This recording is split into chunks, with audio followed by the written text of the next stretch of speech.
Jeremiah chapter 30 in Jacob's trouble. Giving all praise to Yahweh B'Hashem Yahushua B'Hashem HaKadosh.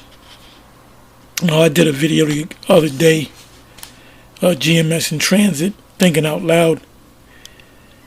And I said I would, I kind of said a few words on Jeremiah the 30th chapter. And I don't remember if I did an actual full breakdown of Jeremiah the 30th chapter. I know about a year ago, when we was on the highways and the byways, I had went through with the other apostles and the elders. I had went through Jeremiah the 30th chapter. I did the whole breakdown because we normally go to Jeremiah 30 verse 16 and sometimes Jeremiah 30 verse 7. Now, in Jeremiah 30 verse 7, it speaks about it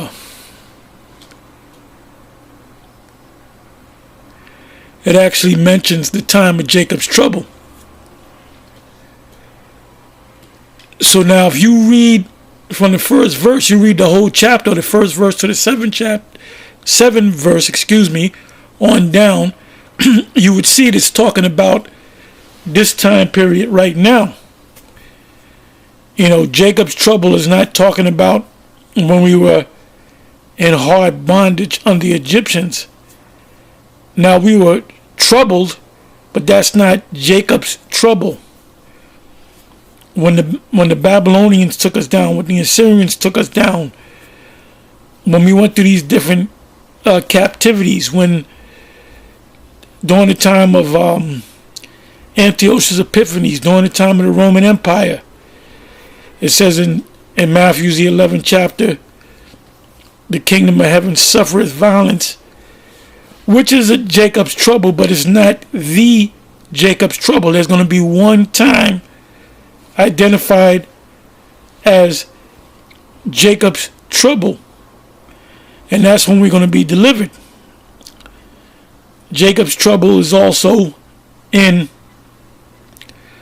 Daniel the 12th chapter, in the first couple of verses.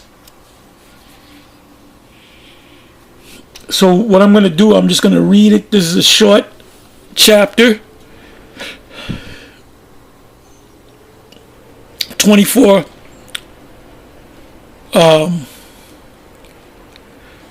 verses long. So it's a pretty fast read, and whatever precepts come to mind, I'll go to them. So I'm going to start from the first verse. It says, the word that came to Jeremiah from Yahweh, saying, Thus speaketh the Lord Yahweh, Yasha'Allah, Israel, saying, Write thee all the words that I have spoken unto thee in a book. And this was for Jeremiah. Jeremiah, if you look him up, he was an Israelite, and he was not just an Israelite, he was a prophet, and he was the youngest prophet among all the prophets. Actually, they don't tell you the age. If they do, somebody put it in the comment section, but he was actually a boy. The Most High dealt with him before puberty, so he was literally a boy. It says, for lo, the days come, saith Yahweh, that I will bring again the captivity of my people Israel and Judah, saith the Lord. Now, you have scholars that will say, well, that's talking about them being free from the Babylonian Empire. When Darius put the order out to kill the king of Babylon and the rebuilding it. No, it's not talking about that. It's talking about now, because it mentions Judah, Israel, and Judah. When the kingdom of Israel and the kingdom of Judah come back together. So this third verse is referring to this time period. Jacob's trouble and the destruction will come in this time.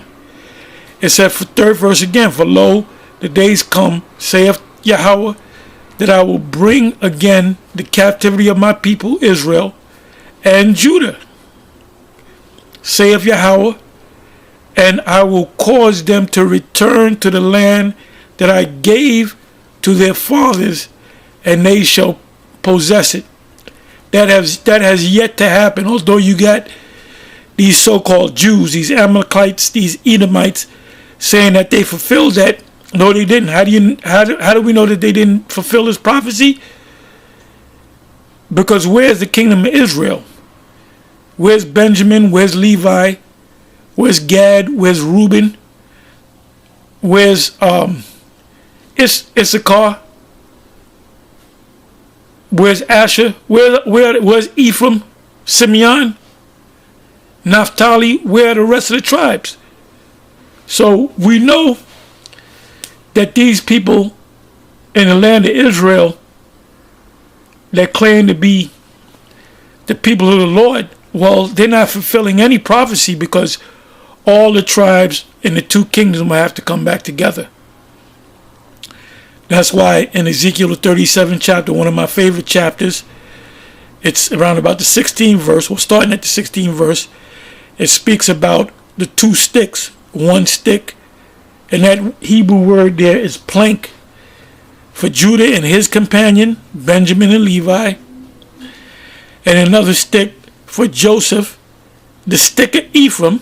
Joseph is interchangeable with the tribe Ephraim, and his companion, that's Asher, Gad, Reuben, and the rest of the tribes of the kingdom of Israel. Now, mind you, that some of the tribes from the northern kingdom went back to dwell among the kingdom of Judah.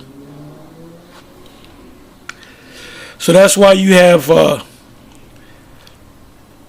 people in West Africa, Nigeria, and that region that identify themselves with the tribe of Ephraim, or with the tribe of Gad, or with the tribe of Manasseh, because some of those tribes went back with the kingdom of Judah, Benjamin, and Levi.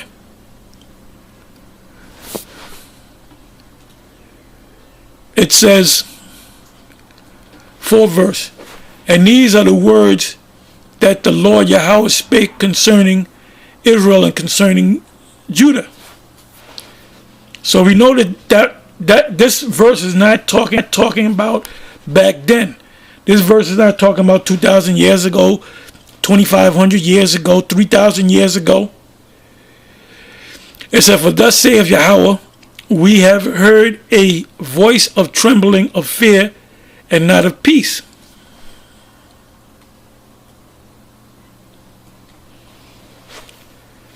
Sixth verse.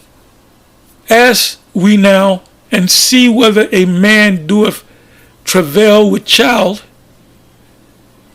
Wherefore do I see every man with his hands on his loins, as a woman in travail? That's the hell that we're going through. And all faces are turned into paleness. When you get sick, you look pale. Not white like the so-called white man. 7th verse, Jeremiah 30 verse 7. Alas, for that day is great, so that none is like it. It is even the time of Jacob's trouble. So what has to happen for the fulfillment of Jacob's trouble to come to pass?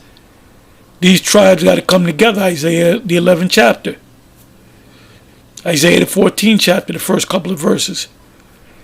But he shall be saved out of it. And the saved part is talking about being delivered by way of the Lord and the angels in the chariots of Israel. 8th verse. For it shall come to pass in that day, saith Yahweh of hosts, that I will break his yoke from off thy neck. Now, in hardcore slavery was shackled up. We had wooden and iron yokes upon our neck so we wouldn't escape. So now we're bound by these adhesion contracts, which I spoke about in the previous video, a GMS in Transit Thinking Out Loud video. You know, when you get a Social Security, your birth certificate, your Social Security card, your driver's license, your whatever credit cards, you gotta fill out applications which are nothing but contracts, which bound you to this system.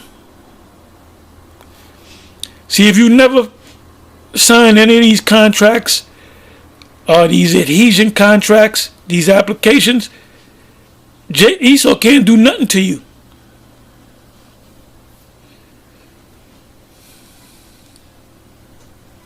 But we are bound by these contracts. So it's no longer the iron yoke around your neck, the shackles. And from time to time, if they got to lock you up, they will put shackles on you. And when our kingdom is established, it tells you in our Psalms 149, we should all be familiar with that precept. It speaks about the super rich being shackled up. And they are going to be physically shackled up. And they are going to be physically enslaved. So we're going back to the ancient world.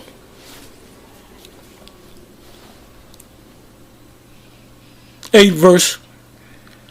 For it shall come to pass in that day, saith Yahweh of hosts, that I will break his yoke from off thy neck, and will burst thy bonds.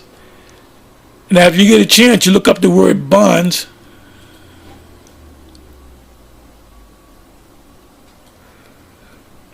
Let me look at it real quick.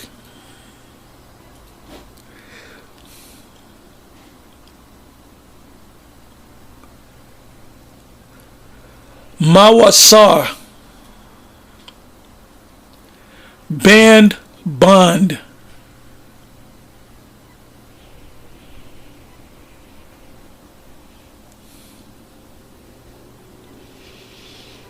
It says bonds.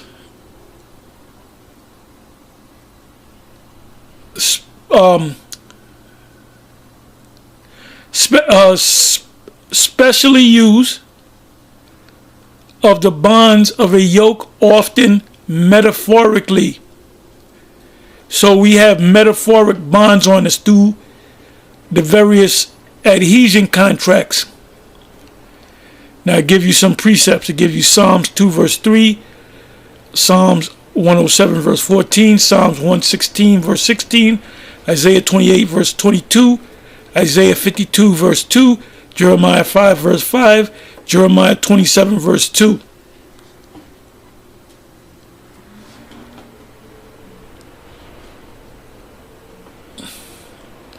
Now what I want to do real quick,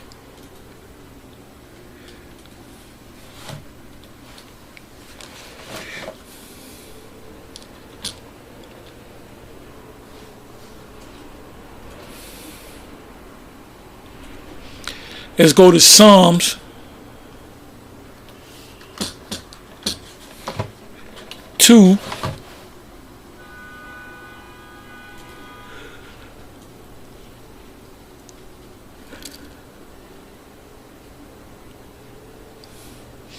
Okay, it says, let us break their bands asunder and cast away their cords from us.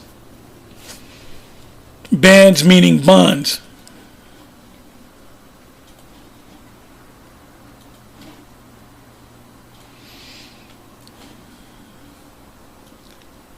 I'll take the word bond and go into the Google and get the general definition.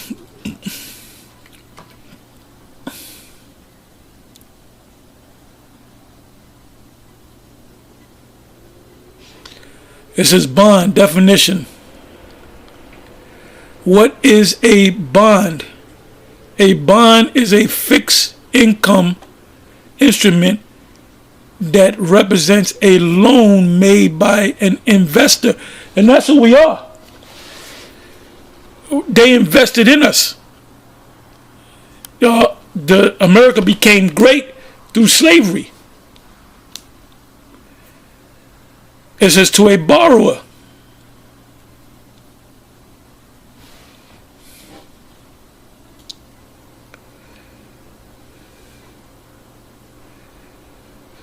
Okay, let me see what Merriam-Webster dictionary says.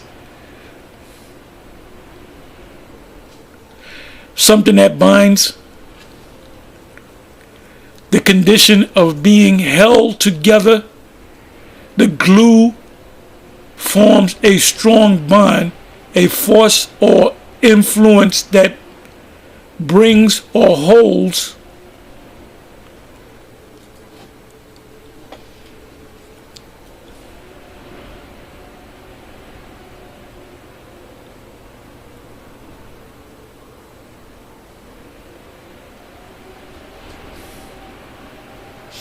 Okay, there's a lot here on bond. Okay, something that binds or restrains. A band or cord used to tie something. And they tie this to this system.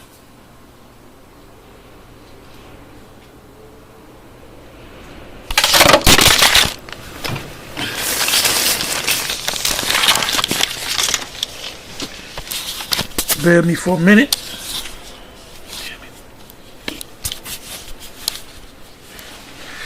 Let's see.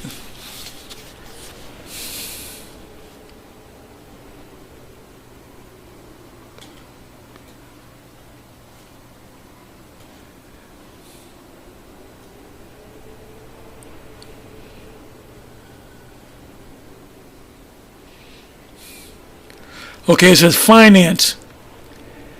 An interest-bearing certificate or public or private indebtedness.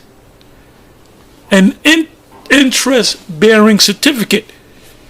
So what are the certificates that bind us to this man? Your birth certificate, your social security number, your driver's license, your library card, whatever, your Visa, your MasterCard, your job application, your W-2 forms. This is what binds you to the system because you contracted with this man.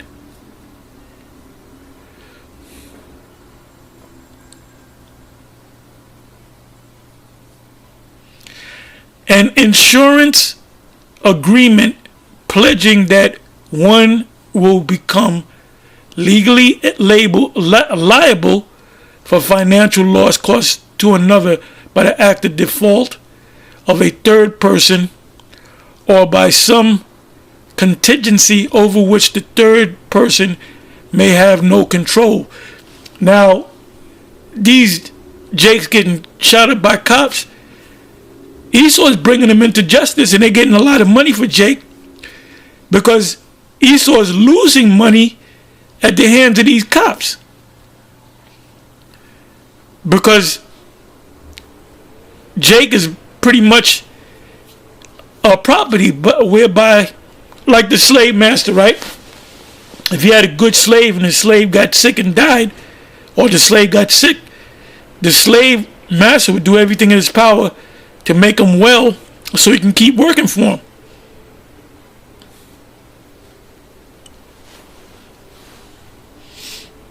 So, I mean, you can continue to read that. So it's no longer we're shackled in some slave quarter, eating what the master give us. And we got to get up at a certain morning. They shackle us up. They get the taskmasters. No, what you have is legal taskmasters, and you're bound by the contract.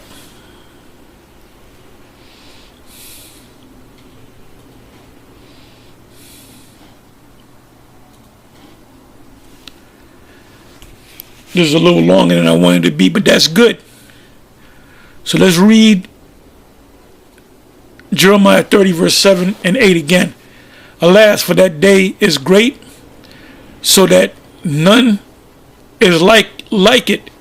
It is even a time of Jacob's trouble. Now, we're not going to have to, what's the term I want to use?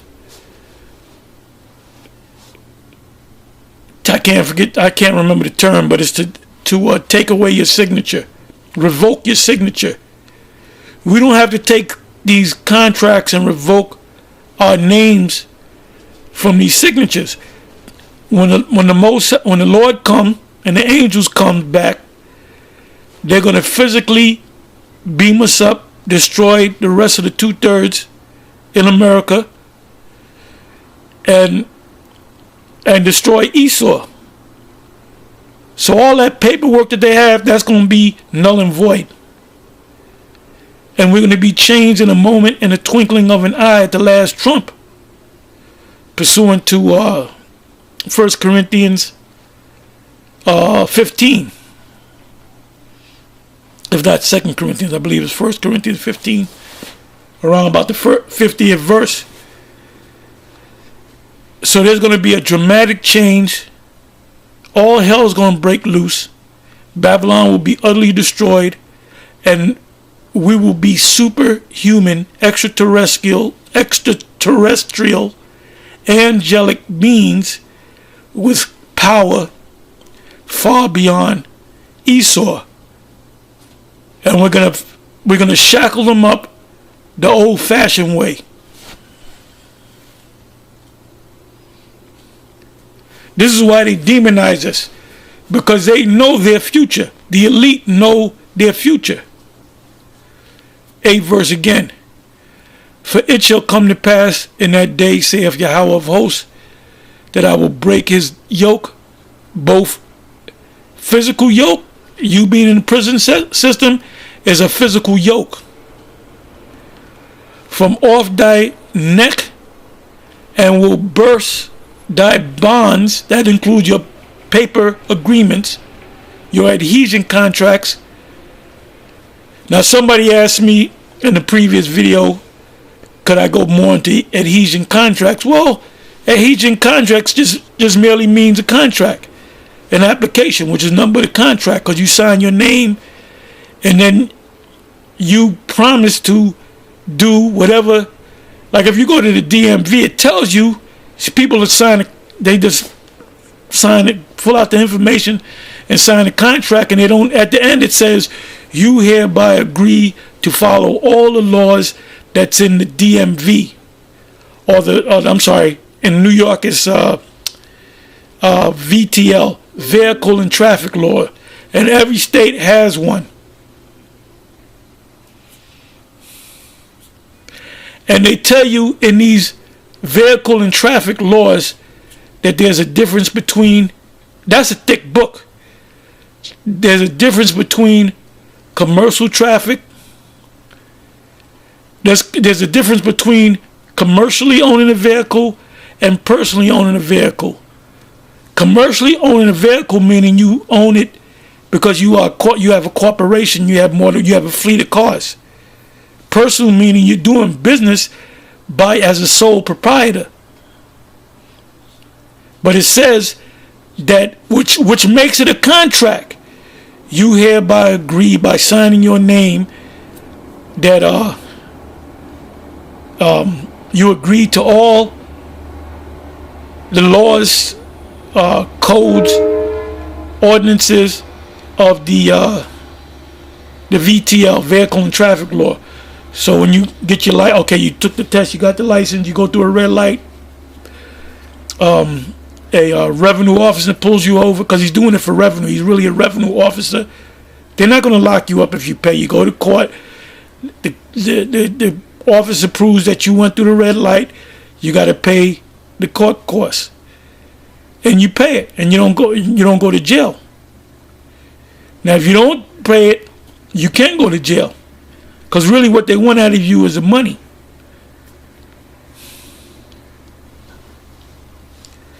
See, Esau makes billions and billions of dollars off of Jake. And most of you niggas are happy with that. You're happy being Esau's slave. You're so happy to the point where you don't even know that this is Esau. And you don't even know that you're an Israelite. That's why if a Jake can't get it, fuck him. Cole, fuck him. Because the Most High is going to destroy them any goddamn way.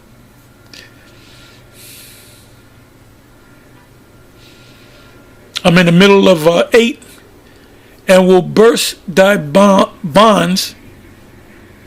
And that bonds is talking about being shackled up or yoked around your neck, and or paper bonds.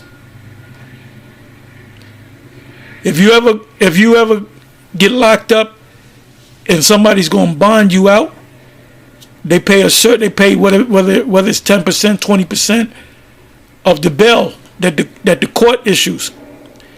And you give them the money, and what they do is they give you a whole stack of contracts to sign.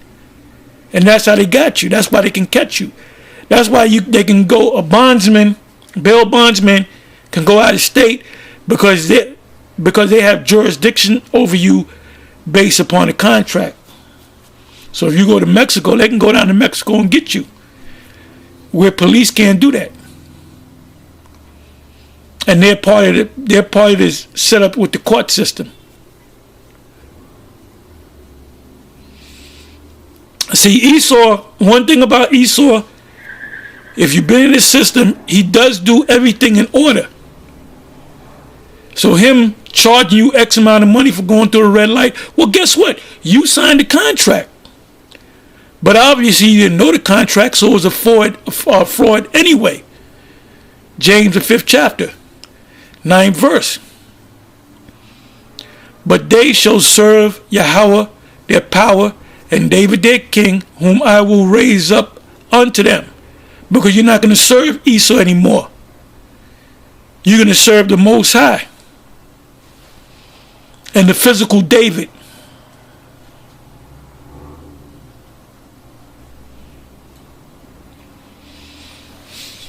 Therefore fear thou not, O my servant Jacob, saith Yahweh.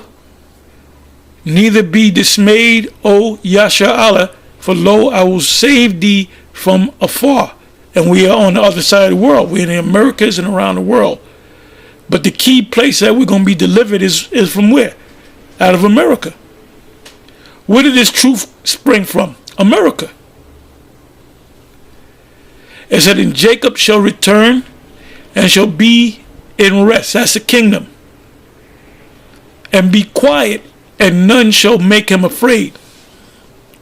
Because we're gonna be in the power seat. We're gonna be the superhuman, extraterrestrial, angelic beings over we're gonna be different. You're gonna see a person walk down the street, you're gonna know it's a heathen or an Israelite, because they're gonna have a glow about them. We're gonna look different.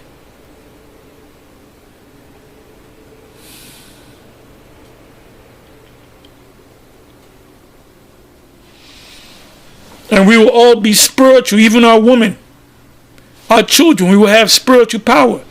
Did not Yahweh Shai have spiritual power when he was a child? Why do you think his mother bothered him about turning water into wine? Because he was performing miracles when he was a child. He discovered the fact that he had a special gift, and that he was the Messiah.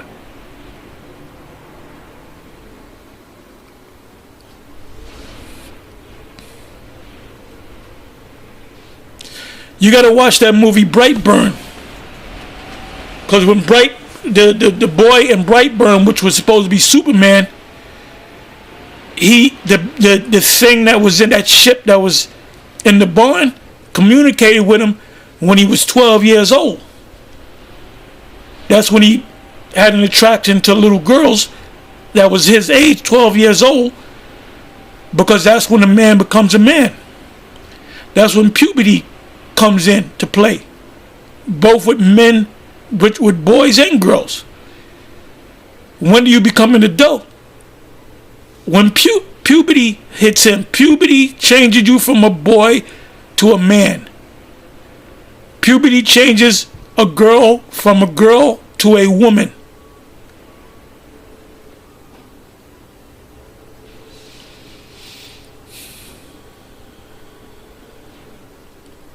So you got these brothers in these other camps getting all emotional.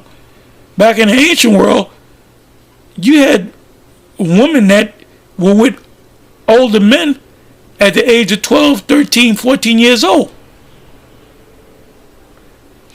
I remember my sisters, they were active with them boys around there in the hood or whatever when they was 12, 13 years old.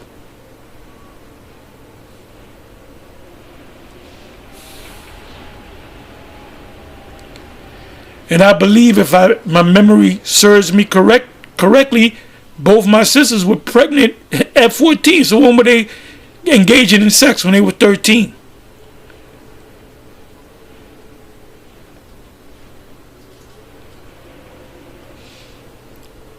Verse 11, Jeremiah 30, verse 11.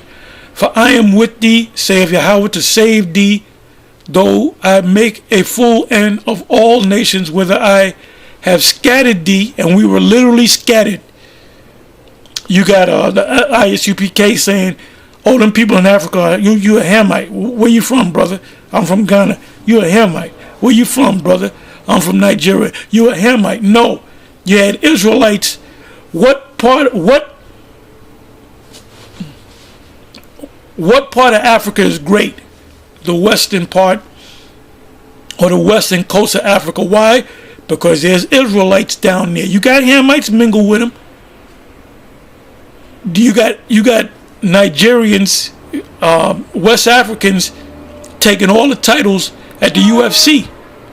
You got 3 current title holders of the UFC, which are so-called Hamites. You got one from Cameroon, which is Ngannou, and he's a heavyweight champ. You have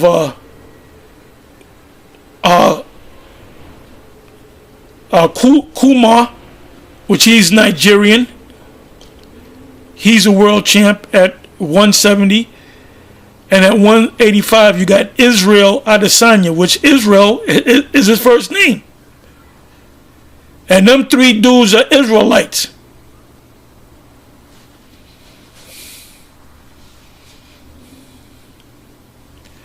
It said, I have scattered thee, yet will I not make a full end of thee. The Most High did scatter us, but he wasn't going to destroy us. And we're in so many places around the planet that we look like everybody on the planet. You got Israelites looking like Jake. You got Israelites looking like Moab. Like these Muay Thai fighters, I be watching them. Them are nothing but Negroes, man. Matter of fact, they call them Negritos, which means little Negroes, little blacks. But I will correct thee in measure, and will not leave thee altogether unpunished. Aren't we being corrected in measure? Little by little, you growing into this thing. Verse. For thus saith Yahweh, the Most High,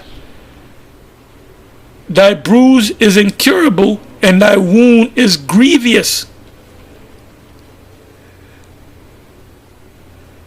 13 verse. There is none to plead thy cause, that thou mayest be bound up. Bound up meaning receive medicine to heal yourself. But what's the medicine that's healing you? This truth. The fact that you listen to the videos, watch the videos, and wake up to the fact that you're Israel. Then you start reading the scriptures. Then you start keeping the laws. Then you start growing your beard. Then your women act a different way. Then you start keeping the high holy days, the Sabbath. If you was eating pork, you stop eating pork. That's the bound. That's the thing that's going to heal you.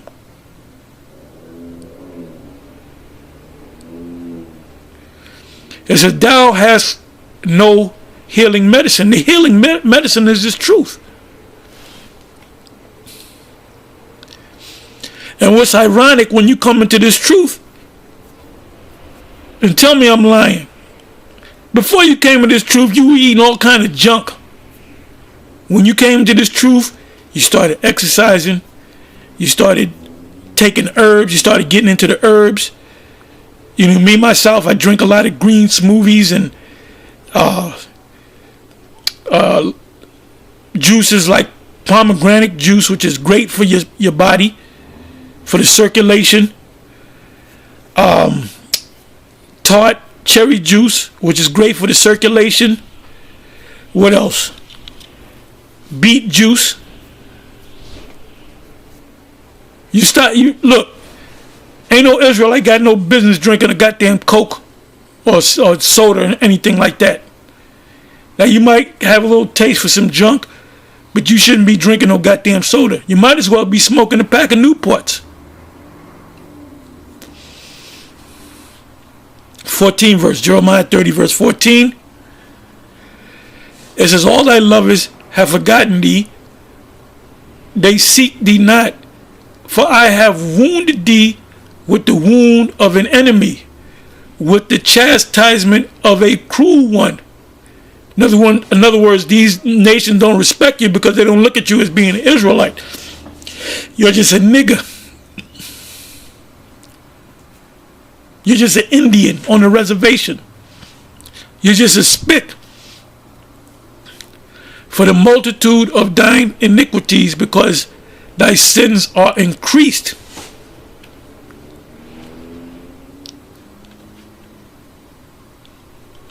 That's why you use a thing called charity, where you help brotherhood and you help people, man.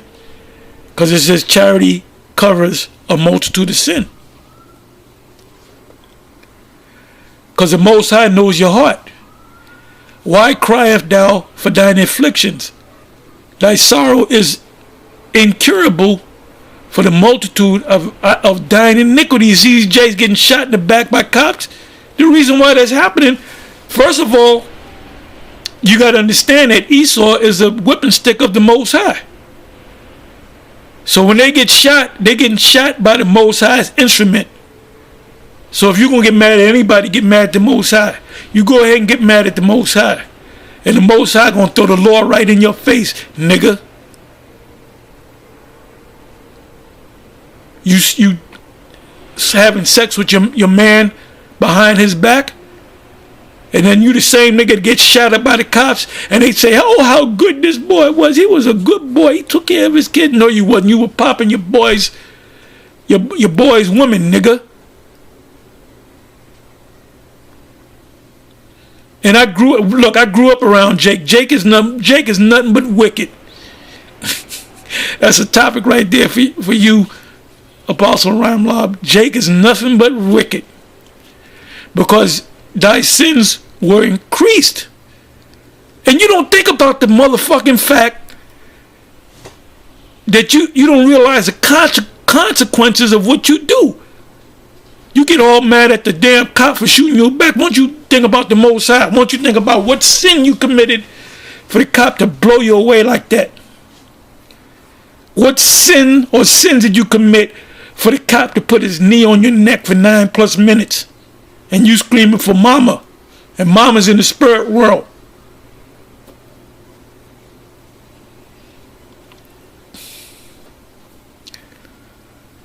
The rest of 15. I have done these things unto thee. I, the Most High. You get shot in the back, you get a knee on your neck, you get choked out, you get beat down by the police, you get Rodney King.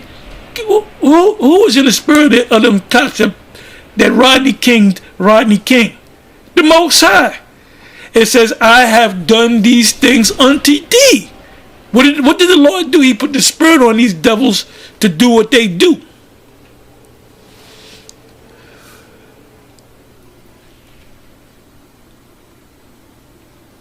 Most High telling them cops in the spiritual realm, do what you do, soldier. Do what you do. That's this man's job. That's this man's job. To wreak havoc. And you don't understand that, man. As this derelict came up to us many years ago in the camp, he said, get right with God, get right with God. And he was right. You niggas are not right. 16 verse, therefore all they that devour thee shall be. So ultimately, that's the payback. See, Esau being the whipping stick of the Most High, don't realize that we're going to get him back.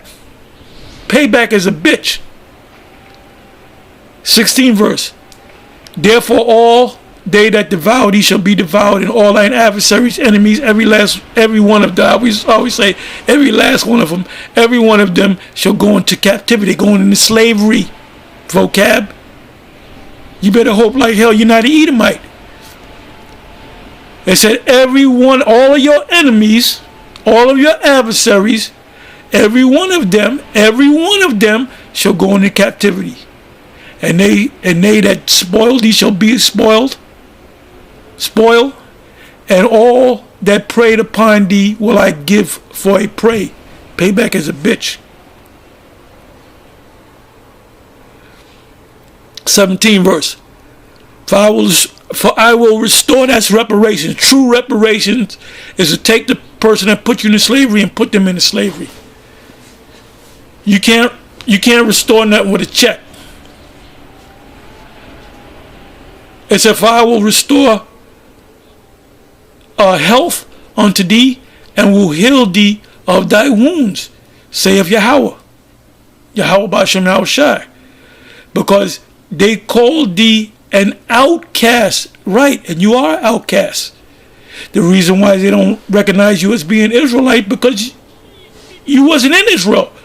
You was in slavery in America, and you was around the world talking about you Israelites, saying, this is Zion, whom no man seeketh after.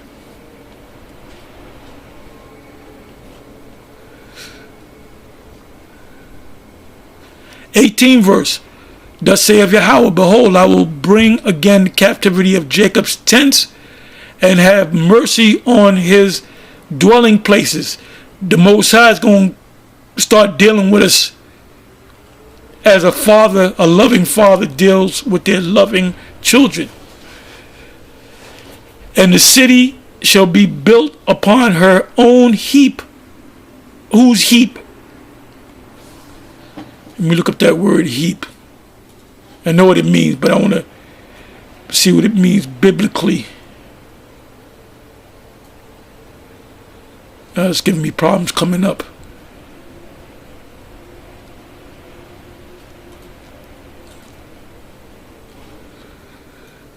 Okay, heap.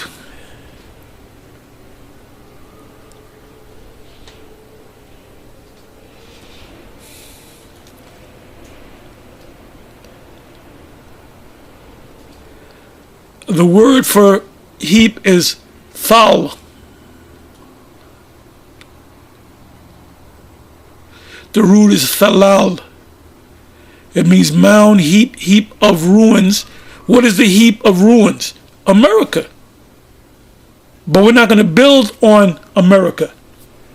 It's the other places. Israel, our homeland, is going to be a heap, but it's going to be built back again. America is going to be the largest desert on the planet.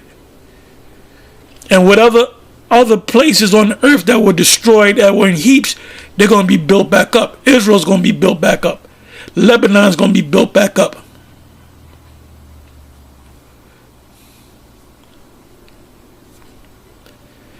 And I did a video on Ophir, and the word Ophir is America.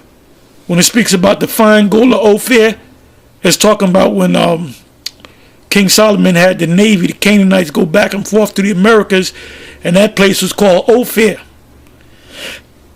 Now, when you look up the word Ophir in the Hebrew, the word means, what does it mean? It means ashes. You know what I got to do? I got to Well, you know what? I'll put it in the, somebody could put in the comment section. It means ashes or go to ashes or something to that effect. Because I was going through it in the other video. So our kingdom is going to be built upon the ashes of Esau's kingdom. So this kingdom is going to play out on the planet Earth.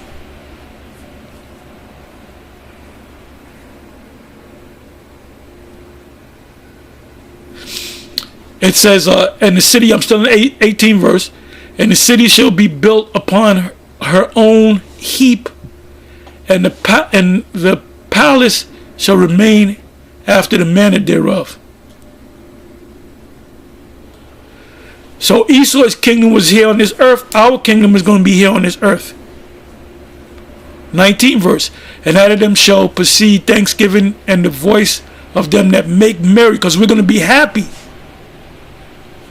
Will Esau be happy? Oh no. Oh no. You're not going to have one happy. Esau will not smile or laugh. Esau will cry.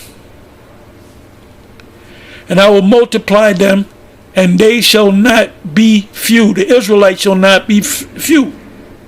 Hebrews 1, verse 10 and 11. I will also glorify them, the Israelites, and they shall not be small. Why? Because one man shall have many. You're going to have average one man having 1,000 women. And we're going to have concubines too.